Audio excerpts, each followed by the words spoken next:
Ja ha començat el trasllat dels 50.000 llibres d'adults a la nova Biblioteca d'Alzira, ubicada al carrer Hort dels Frares.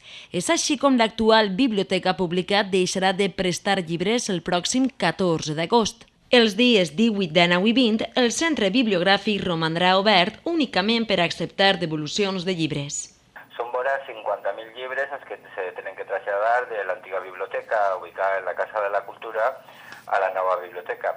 Estem parlant de molts volums en un sistema informàtic i d'inventari nou, però ara l'espai proper, esta setmana, encara estarà en servici el que és el sistema de préstec de llibres i fins al dia 18, 19 i 20 que acabarà aquest servici.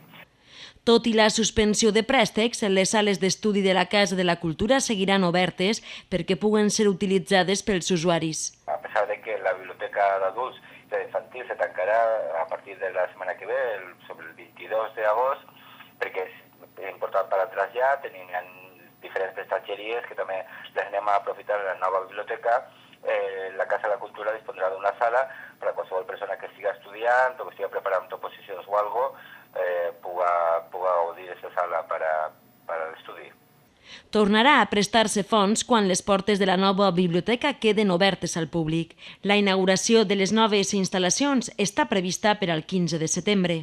Nosaltres calculem que serà a partir del dia 15, però sense assenyalar que hi ha aquesta biblioteca en la que va ser tot un referent, anem a ser una biblioteca, l'Alzira va ser tot un referent, s'ha dut en campanya electoral per aquest equip de govern del Partit Popular, i l'alcaldessa d'Alzira, que tenia molt empeny i molta il·lusió en que Alzira i els alziners tinguin aquesta biblioteca. Nosaltres calculem que fins abans que acabi el mes de setembre tindrem la inauguració, la que a banda de fer aquest dia, la inauguració en concret, volem fer diferents activitats per donar-la a conèixer a la ciutadania. El trasllat i la catalogació dels llibres infantils i juvenils ja està pràcticament finalitzat, després que el passat mes d'abril s'iniciara este procés.